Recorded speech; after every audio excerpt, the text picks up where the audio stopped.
হয়ে গেছে, তারপরে যা আছে তাতে আর কি থাকতে পারে? কথা বলারও দরকার নাই। যদি আমি একটু তেল কিনতে যাই তাহলে আমেরিকার অনুমতি লাগবে। বাইরে তার অর্থ কি? এই দেশটা কি স্বাধীন? এই দেশটা কি স্বাধীন সার্বভৌমত্ব, নাকি এটা আমেরিকার একটি অঙ্গরাজ্য? আর যেই চুক্তি করা হচ্ছে, বলা হচ্ছে এই চুক্তি তাদের কোনো রাজ্যেই যদি এই ধরনের চুক্তি হতো তাহলে তারা মানত না, আর ওই ধরনের চুক্তি আমাদের উপর চাপিয়ে দেওয়া হয়েছে। তার অর্থ আমার যা দরকার আমি তা কিনবো, আমার যা বিক্রি করার দরকার উদ্বৃত্ত আছে তা আমি বিক্রি করব।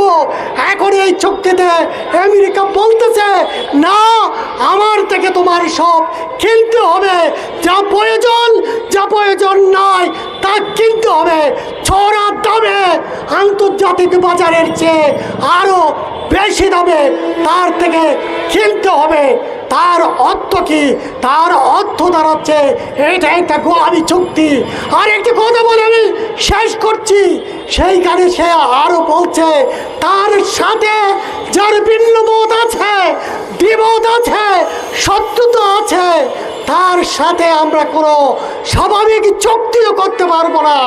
তার অর্থ তাহলে ওই কত আমেরিকায় কথা উঠছে আমরা রাজা চাই না, তাহলে এখন কথা হচ্ছে ওই ট্রাম্প হচ্ছে রাজা আর এইখানে তারেক জিয়া হচ্ছে নবাব।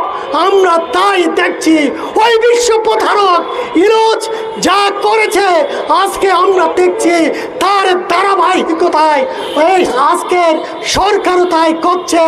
ঘুম থেকে শুরু করে আজকে মব সন্ত্রাস থেকে শুরু করে সব কিছু হচ্ছে, তার বিরুদ্ধে আমাদের জনগণকে দাঁড়াতে হবে। এই গোলামির চুক্তির বিরুদ্ধে যদি আমরা না দাঁড়াই তাহলে ওই আবার সেই 200 বছরের ডাইরেক্ট যে উপনিবেশ, সেই উপনিবেশের ব্যবস্থার মতো হবে। আপনারা প্রত্যেকে বুক চিনিয়ে দাঁড়াবেন সেই প্রত্যাশা করে। এই চুক্তি নিয়ে সংসদে আলোচনা হোক, এটাই ছিল আমাদের চাওয়া। এমন একটা চুক্তি আমেরিকা বাংলাদেশ করলো মাত্র নির্বাচনের 3 দিন আগে, যে চুক্তি এখনও পর্যন্ত বাংলাদেশের সরকার কর্তৃক প্রকাশিত নয়।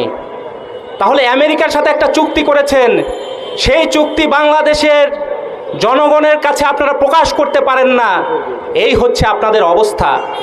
আমরা বাম প্রগতিশীল শক্তি ধারাবাহিকভাবে নানান কর্মসূচির মধ্য দিয়ে এটাই চেয়েছিলাম যে পার্লামেন্টে এই আলোচনা করা হোক, যে এই চুক্তির ক্লজগুলো যেগুলো আমরা বলেছি যে জনগণের স্বার্থ বিরোধী, সেই চুক্তির ব্যাপারে আপত্তি জানানো হোক।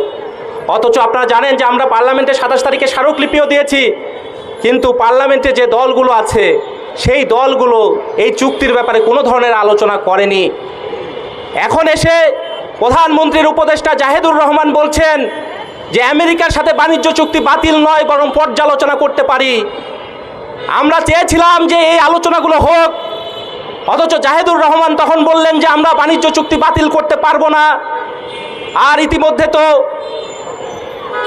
নির্বাচনের আগেই এখানে বিএনপি এবং জামাতের সম্মতি নিয়েই নাকি এখানে এই চুক্তি তারা করেছে, এ কথা নিরাপত্তা উপদেষ্টা বলেছে। এবং এখন এসে ফরিদা আক্তার যিনি উপদেষ্টা ছিলেন তিনিও বলেছেন যে বিএনপি জামাতের সম্মতিতে এই চুক্তি হয়েছে। একদিকে বলছে পর্যালোচনা করা হবে, আরেকদিকে আপনারা দেখেছেন এই চুক্তির বাস্তবায়ন ইতিমধ্যে শুরু হয়েছে। ওই চুক্তির আলোকেই আমেরিকা সেখানে বোয়িং জাহাজ কেনার চুক্তি করা হয়েছে।